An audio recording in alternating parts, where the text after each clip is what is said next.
Hello guys, कैसे हैं आप लोग। सेंस ऑफ हिस्ट्री में आप लोगों का स्वागत है। अभी इसके पहले हम लोग जो है अंग्रेज़ों को देख रहे थे। आज हम लोग देखेंगे डेन और फ्रांसीसियों को, ठीक है ना, क्योंकि ये भी यूरोप की कंपनियां थी जो भारत आई थी व्यापार करने के लिए। तो आज हम देखते हैं डेन और फ्रांसीसियों को स्पेशली। जो डेन हम कह रहे हैं, ये दरअसल डेनमार्क के रहने वाले थे। ये जो डेन थे ये दरअसल डेनमार्क के थे, ठीक है। ये डेन कंपनी जो है भारत आती है 1616 ईस्वी में। 1616 ईस्वी में डेन जो है भारत आ जाते हैं, ठीक है ना। 1616 में भारत आते हैं, लेकिन इनकी पहली कंपनी की स्थापना होती है 1620 ईस्वी में। यानी 1616 में आते हैं, व्यापार करते हैं, लेकिन अपनी कंपनी या कोठी की स्थापना नहीं करते हैं। इनकी पहली फैक्ट्री की स्थापना होती है 1620 ईस्वी में। कहाँ होती है? ये होता है तमिलनाडु में। तमिलनाडु में एक जिला है तंजौर। इसी तंजौर में जो है एक जगह है जिसका नाम था त्रावणकोर। त्रावणकोर, इसी त्रावणकोर में इनकी पहली फैक्ट्री खुलती है। इनकी डेनमार्कों की कब खुलती है? 1620 ईस्वी में। उसके बाद 1620 के बाद इनकी जो दूसरी फैक्ट्री खुलती है वो 1676 ईस्वी में खुलती है। काफ़ी दिनों के बाद इनकी दूसरी फैक्ट्री, यानी देखा जाए तो ये काफ़ी विकास नहीं कर पा रहे थे। यहाँ पर व्यापार तो जरूर कर रहे थे, लेकिन ये जो डेनमार्क वाले थे उतने ज़्यादा उतावले नहीं थे कि फटाफट कंपनियों को खोला जाए, फटाफट यहाँ के अधिकार कर लिया जाए, सब कुछ समेट लिया जाए। ऐसी इनकी मानसिकता नहीं थी। ये सिर्फ व्यापार करना चाह रहे थे। 1616 में भारत आ गए, लेकिन 20 में ये जो है तंजौर में अपनी पहली फैक्ट्री की नींव डालते हैं। अब उसके बाद ये बंगाल में जो है, बंगाल में इनकी दूसरी फैक्ट्री खुलती है। कब खुलती है? 1676 ईस्वी में, सेरामपुर में। 1676 ईस्वी में सेरामपुर, ये कहाँ है? बंगाल में है। यहाँ पर इनकी दूसरी फैक्ट्री की स्थापना होती है। और देखा जाए तो ये जो सेरामपुर है, यहीं इनकी समस्त व्यापारिक गतिविधियों का केंद्र भी था। किनके? डेनमार्कों के। सेरामपुर में ये खोलते हैं अपनी दूसरी फैक्ट्री, लेकिन ये ज़्यादा दिन तक सर्वाइव नहीं कर पाते हैं। जो प्रतिस्पर्धा होता है इन लोगों में, उसमें ये ज़्यादा दिन तक सर्वाइव नहीं कर पाते हैं। और अंततः ये 1745 ईस्वी में, 1745 ईस्वी में क्या करते हैं ये डेनमार्क वाले? अपनी सारी कंपनियों को बेच देते हैं। सारी कंपनियों को बेच देते हैं, लेकिन बेचते किसे हैं? फ्रांसीसियों को नहीं, अंग्रेजों को बेच देते हैं। अंग्रेजों को बेच करके निकल जाते हैं यहाँ से। यानी देखा जाए तो ये कंपनी आई, लेकिन अपना सब कुछ जो है कि बेच देती है 1745 ईस्वी में। अंग्रेजों को बेच करके हैंडओवर कर देती है कि लीजिए अब आप लोग करिए, हम जा रहे हैं यहाँ से। जो भी उनकी प्रॉपर्टी थी उसको दे देते हैं उनको, और उसके बदले में जो भी उनको पैसा मिलता है ले देकर निकल लेते हैं। तो यही डेनमार्कों की बस इतनी ही हिस्ट्री है ना। 2-3 चीज़ें इंपॉर्टेंट है कि इनकी पहली कंपनी की स्थापना कब होती है, भारत में कब आते हैं। दूसरा चीज़ कि इनकी दूसरी फैक्ट्री की स्थापना कहाँ होती है, इनके व्यापारिक गतिविधियाँ कहाँ से होती हैं, है ना। और ये अपनी समस्त प्रॉपर्टी, समस्त कंपनियाँ किसे बेच देते हैं और किस सन में बेचते हैं। बस डेनमार्क से क्वेश्चन यहीं से बनता है। अब हम लोग जो आते हैं सबसे इम्पॉर्टेंट फ्रांसीसियों पर। अब हम आज लोग देखते हैं फ्रांसीसियों। फ्रांसीसी में देखते हैं कि जब फ्रांसीसी कंपनी की स्थापना होती है, उस वक्त वहाँ का राजा थे लुई 14वां।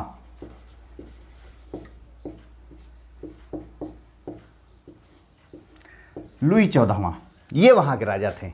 इनके अंदर उतावलापन था कि क्यों ना एक फ्रांसीसी कंपनी की स्थापना हो, और जिस तरीके से और कंपनियां यूरोप की जा करके दक्षिण पूर्व एशिया में व्यापार कर रही, हमारी भी कंपनियां जाएं वहाँ पर व्यापार करें। तो इन्हीं में एक मंत्री थे जिनका नाम था कोलबर्ट। कोलबर्ट या कॉलबर्ट भी कहते हैं। ये सरकार में मंत्री थे। ये स्पेशली जो है दिलचस्पी लिए कॉलबर्ट। ये क्या किए? सरकार के सहयोग से एक कंपनी की स्थापना करते हैं। कब? 1664 ईस्वी में।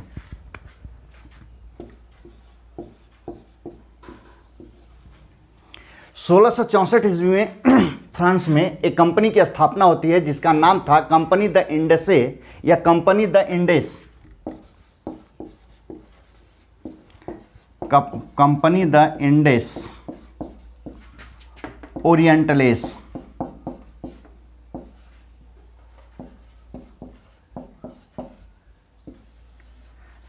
कंपनी द इंडेस ओरिएंटलेस, यही कंपनी था। इसी कंपनी की स्थापना की गई 1664 ईस्वी में।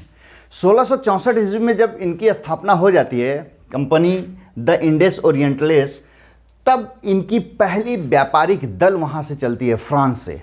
लेकिन अभी इंडिया नहीं आ रही है, अभी ये लोग आते हैं अफ्रीका में, रास्ता वही आने का, अंत जो है कि उत्तमाशा अंतरिप होते हुए। तो ये जब मॉरिशस के पास आते हैं, मेडागास्कर के पास आते हैं, तो यहाँ के आसपास ये अपना प्रभुत्व जमाना चाहते थे, क्योंकि वो चाह रहे थे कि इसी के आसपास जो है हमारा जो है कि एक तरीके से साम्राज्य हो जाए, अधिकार हो जाए, ताकि यहाँ से फिर हम इंडिया में मूव करेंगे। वहाँ से इंडिया आएंगे तो यहाँ रेस्ट करेंगे, यहाँ से फिर अपने देश जाएंगे।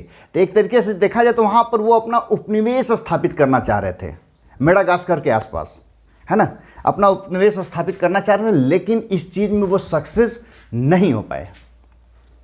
जब इस चीज़ में ये सक्सेस नहीं हो पाए, तब इनका जो है 1667 में दूसरा अभियान दल चलता है। अब चलता है भारत के लिए। 1667 में इनका व्यापारियों का दूसरा अभियान दल चलता है, कहाँ के लिए? भारत के लिए। और उसका हेड जो बन करके, उस द्वितीय अभियान का जो हेड रहते हैं, उनका नाम था फ्रैंको कैरो। जो भारत आते हैं व्यापारिक दल के नेता बन के, उनका नाम था फ्रैंको कैरो।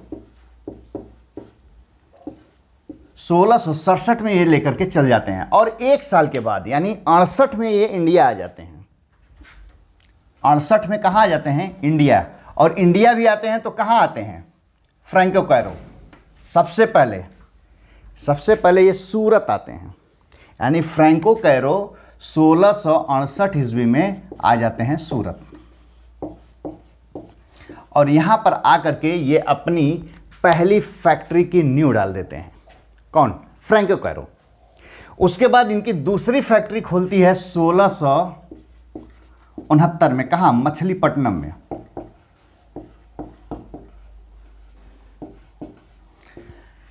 इनकी दूसरी कंपनी जो है खुल जाती है मछलीपट्टनम में, ठीक है ना। पहली खुलती है 1668 सूरत में, दूसरा खुलता है 1669 में मछलीपट्टनम में। अब ये जो है थोड़ा सा और आगे बढ़ना चाहते हैं। जब ये इसी सिलसिले में 1672 ईस्वी में ये क्या करते हैं? 1672 ईस्वी में जो है सेंट थोमे को जीत लेते हैं। सेंट थोमे हम बताए थे पिछली बार कि ये मद्रास के पास है, या मद्रास ही है, आज का प्रेजेंट टाइम का मद्रास। अब ये जीतते किससे हैं? फ्रांसीसी 1672 ईस्वी में सेंट थोमे डचों से। कहीं कहीं देखा गया है कि वो कहते हैं कि 1672 में सेंट थोमे को कब जीत लेते हैं, वहाँ पर अपनी फैक्ट्री की नींव डालते हैं। लेकिन होता क्या है, 1672 ईस्वी में सेंट थोमे को डचों से तो जीत लेते हैं, लेकिन अगले ही साल ये डच जो है गोलकुंडा के सूबेदार से, अरे गोलकुंडा के जो गवर्नर थे, या गोलकुंडा के सहयोग से ये डच अगले ही वर्ष 1673 ईस्वी में सेंट थोमे पर अटैक कर देते हैं। यानी किस पर? सेंट थोमे क्या? फ्रांसीसियों पर अटैक कर देते हैं। और जब फ्रांसीसियों पर अटैक कर देते हैं तो फ्रांसीसी पराजित हो जाते हैं। अब पराजित हो जाते हैं तो अगले वर्ष 1673 में यही सेंट थोमे फिर डचों को वापस करना पड़ जाता है इनको। पहले तो जीत जाते हैं, उसके बाद इनको वापस करना पड़ जाता है। और उस वक्त फ्रांसीसी जो लीडर था, जो इस युद्ध में जो युद्ध हुआ था, ये उसमें नेवी फोर्स का जो फ्रांसीसी अधिकारी था, उसका नाम था दी ला हे।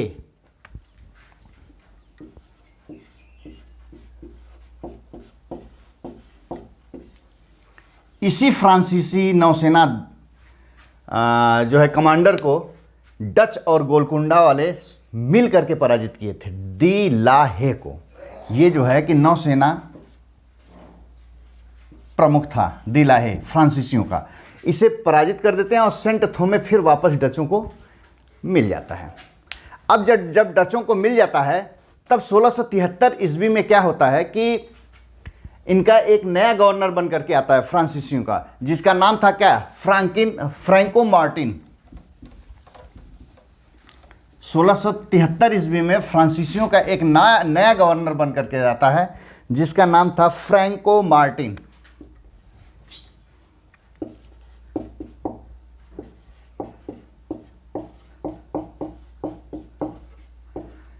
ये नया गवर्नर बन करके आता है।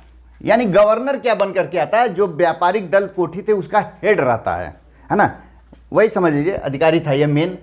ये जब भारत आता है तो ये क्या करता है कि एक नई बस्ती की स्थापना करता है। इसे भी एक नई बस्ती चाहिए होती है। तो ये जो है कि उस समय वहाँ जो है वलीकोंडपुरम एक जगह है, वलीकोंडपुरम का जो सूबेदार थे, वलीकोंडपुरम, यहीं के एक सूबेदार थे जिनका नाम था शेर खां लोदी। शेर खां लोदी से एक गांव खरीद लेते हैं। ठीक है, वलीकोंडपुरम के जो सूबेदार थे शेर खां लोदी, उनसे क्या करते हैं, एक गांव खरीद लेते हैं। कौन, फ्रैंको मार्टिन। और खरीदने के बाद उसका बेहतरीन तरीके से किलाबंदी करवाते हैं और अच्छे तरीके से उसका डेवलप करते हैं, कॉलोनी बसाते हैं।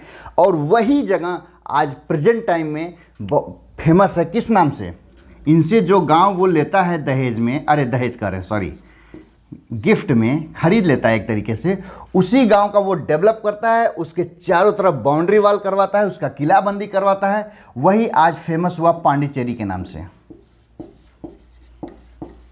या पुडुचेरी। एक तरीके से देखा जाए तो पुडुचेरी को फ्रैंको मार्टिन शेर खां लोदी से ले लेता है, जो उस वक्त गांव के हिसाब से था, मतलब कि उसका विकास नहीं हुआ था।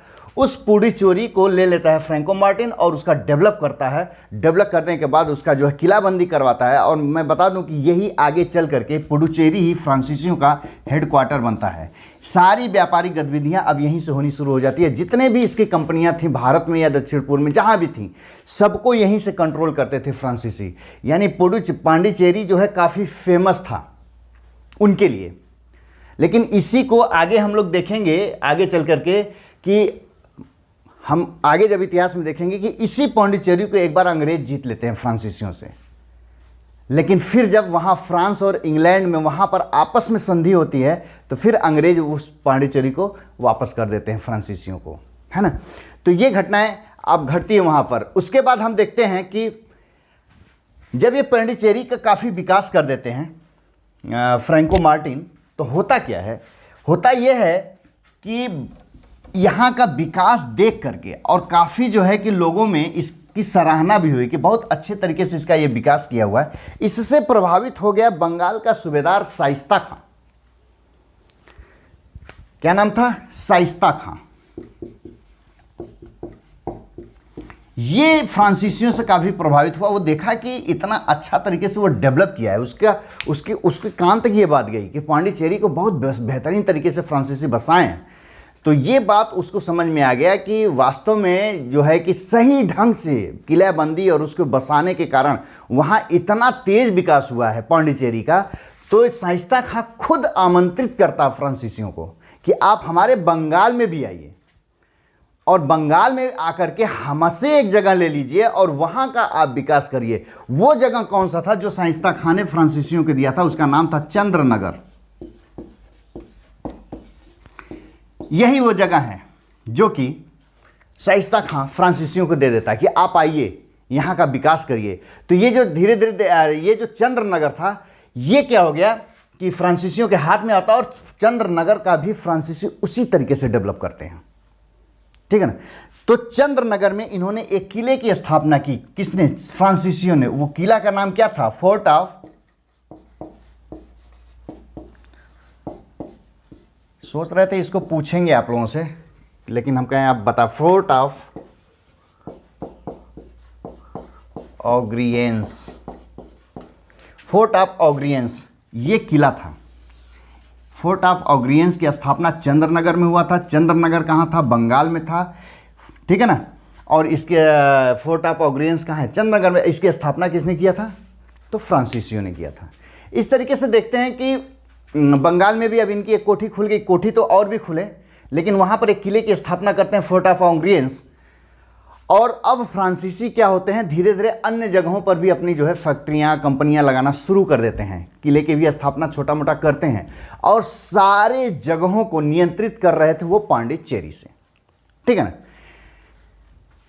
कुछ दिनों के बाद ये मॉरिशस को भी अपने कब्जे में ले लेते हैं। याद रखिएगा, मॉरिशस जिसे आज मिनी भारत कहा जाता है, वो मॉरिशस फ्रांसीसियों के कब्जे में आ जाता है। मॉरिशस के अलावा करिकाल, अन्य जगहों पर माहे, यानी कि उसके बाद ये मालाबार तट पर एक जगह है माहे, माहे को भी फ्रांसीसियों ने ही विकसित किया था। माहे को भी फ्रांसीसियों ने भी विकसित किया था। ये सारी जगहों को ये कंट्रोल करना शुरू कर दिया अपने हेडक्वार्टर से, और हेडक्वार्टर इनका कहाँ था, पांडिचेरी में। उसके बाद धीरे धीरे समय बीतता गया। 1735 में इनका एक गवर्नर बनकर के आता है फ्रांस का, उसका नाम क्या था, कोई बता सकता है? लाइव क्लास होता तो मैं जरूर पूछता आप लोगों से। 1735 ईस्वी में इनका एक गवर्नर बनकर के आता है जिसका नाम था ड्यूमा। ड्यूमा बहुत ही महत्वपूर्ण गवर्नर था। इसी के समय, ड्यूमा के ही समय, फ्रांसीसियों का सबसे ज्यादा विस्तार हुआ। यह क्वेश्चन पूछा गया है और पूछा जाएगा। यानी फ्रांसीसियों का अगर देखा जाए, फ्रांसीसियों का विस्तार अगर किसी के समय हुआ था तो ड्यूमा के ही समय हुआ था। सबसे ज्यादा फ्रांसीसियों का विकास ड्यूमा के समय हुआ था। उसके बाद 1742 का समय आता है और एक बहुत ही महत्वपूर्ण गवर्नर बनकर के आता है जिसका नाम था डुप्ले। यह भी फ्रांस का बहुत ही महत्वपूर्ण गवर्नर था। डुप्ले 1742 में आता है, फ्रांसीसियों के लिए वर्क भी करता है, जो भी करता है, लेकिन एक काम यह करता है जो इतिहास में इसका नाम जिसके लिए लिया जाता है, और क्वेश्चन बहुत बार पूछा गया है, पूछा जाएगा भी। वो क्वेश्चन क्या है, वो क्या है किया था, इसी ने भारत में सबसे पहले किराए का फौज तैयार किया। यानी कि ये यहां के भारतीय राजाओं को अपनी फौज किराए पर देता था। यह काम करने वाला पहला व्यक्ति था, यानी कि किराए के सैनिक उपलब्ध कराता था। यानी दो राजा अगर आपस में लड़ रहे हैं तो कोई एक आकर के डुप्ले से कुछ पैसा दे करके इसकी फौज को ले जा सकता था। यानी किराए की फौज देने का शुरुआत अगर भारत में किसी ने किया तो डुप्ले ने ही किया, है ना। ये सेना को किराए पर देना शुरू कर दिया। और इस तरीके से एक चीज ध्यान दीजिएगा कि यह पहला व्यक्ति था या पहली यूरोपीय कंपनी, यानी पहली बार यूरोपियों ने भारत के राजनीति में हस्तक्षेप करना शुरू कर दिया। यानी यूरोपी देखा जाए तो इसके नेतृत्व में यूरोपियों ने, भाई डुप्ले भी तो यूरोपी था, चाहे भले फ्रांस का था, लेकिन देखा जाए तो डायरेक्टली रूप से, अभी अंग्रेज इनडायरेक्ट रूप में हैं, अंग्रेज तो उभरते हैं बाद में, लेकिन यहां पर हम डुप्ले को देखते हैं कि ये डायरेक्ट हस्तक्षेप कर रहा है सैनिक के माध्यम से। दो लोग लड़ रहे हैं, एक लोग को क्या कर दे रहा है, सेना दे दे रहा है किराए पर। तो एक तरफ दे दे रहा है तो दूसरे को लगेगा ना कि उधर वो फौज दे दिया है किराए पर, अच्छा बुरा भी नहीं मान रहा है वो, इनसे भी कहेगा कि अगर आपके पास पैसा तो आप भी ले जाइए ना।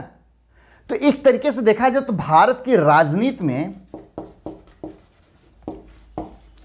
ये डुप्ले हस्तक्षेप करना शुरू कर देता है। ये टर्निंग पॉइंट बनता है यहां पर कि डुप्ले पहला व्यक्ति था, यह पहला यूरोपीय कंपनी फ्रांसीसी, यह पहली बार यूरोपियों ने इसके नेतृत्व में भारत के राजनीति में हस्तक्षेप करना शुरू कर दिया। किस माध्यम से? सैनिक के माध्यम से। यह दिमाग में रखिएगा। इसके बाद आगे क्या होता है, यहां पर हम यूरोपीय कंपनियों को द एंड करेंगे।